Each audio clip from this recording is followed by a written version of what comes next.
Alright guys, today I'm going to show you how to load 35mm film on Patterson reels. Now in this whole demonstration I'm doing it in the light, but you would do this in the dark. It needs to be in complete darkness, either in a dark bag or a dark room that's completely dark. Now if you look at the Patterson reel, you'll see there's two notches here, 1 and 2. That's what you're going to filter your film into. Now when I cut the leader off my film, after I cut it off, you see I curve my edges here, and there. That helps the film load on the reel easier. It's not necessary. I mean, you can still do it without it, but it helps a little bit in my opinion. So you're going to be doing this in the dark. So the best way to do is put your film like this, okay? And then feel where the lip is, and then slide the film in. And then make sure you feel the lip over your film. If you do, you know you've done it right. Pull it through, like so, and then begin walking it on. Okay? Take your time doing it. Sometimes you got to hold the film and roll it through, right? I'm putting my finger here, pushing it through, then I hold it, turn the wheel back, grab it and pull. Grab it and pull, grab it and pull. You should be feeling the film rolling up on the reel. Okay? It's important to note when you're doing this that you want to make sure these reels are bone dry. They should not be wet, any moisture at all. You want your hands to be bone dry. So if you're doing this in a dark room, do yourself a favor and have a fan handy, because you're going to need it, because your hands will get sweaty. And there you go. Now it's on the reel, right? Now, sometimes it doesn't happen very easily, and sometimes you'll have to gently pull the film off and do it again. That can happen. Just take your time, and as long as you do that, you'll be fine. Also take note, if you bulk load your own film and you got like 42 exposures on there, it might not fit on this reel. So keep that in mind. If it doesn't go all the way on there, you might have to like wrap it around here and poke it into this notch here. Okay? Just remember that you don't want the film to be touching, okay? At the very end, it's okay if it touches, because usually at the very end, there's just a little bit of film that never got exposed, there's not a picture on it.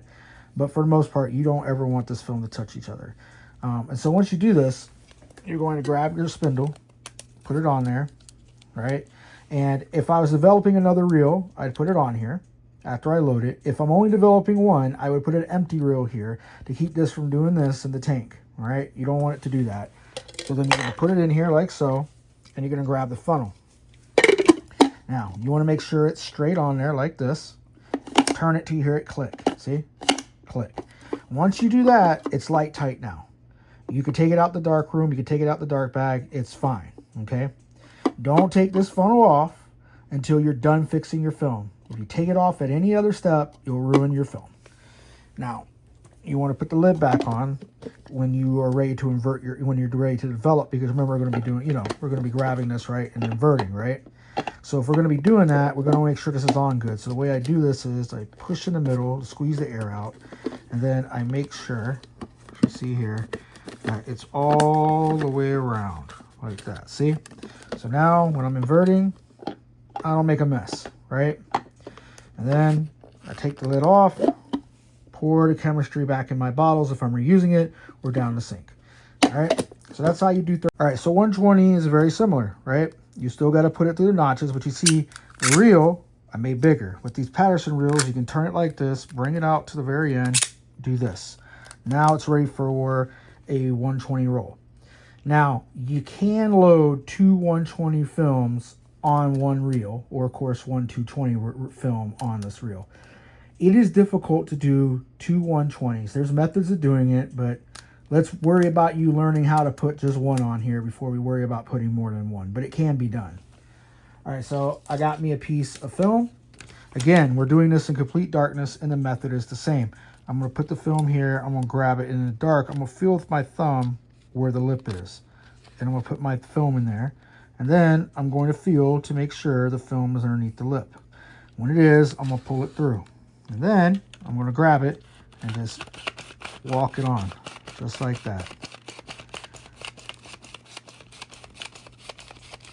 And remember, you're doing this in total darkness. I'm only doing it here, right, to show you how to do it. And you see it's on there. And you can see there's space here. You can put another one on here.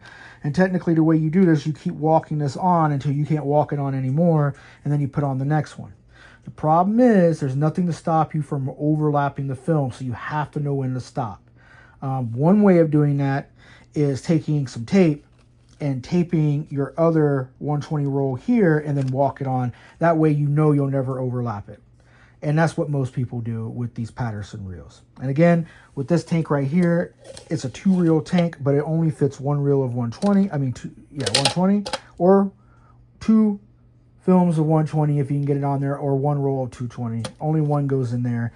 Okay, now I forgot to put the spindle on, so let me do it right. You put the spindle on, right? The spindle goes on, and then you put it in the tank. And like I showed before, you put the funnel on, and once you do, it's light tight. And that's it. That's all there is to it.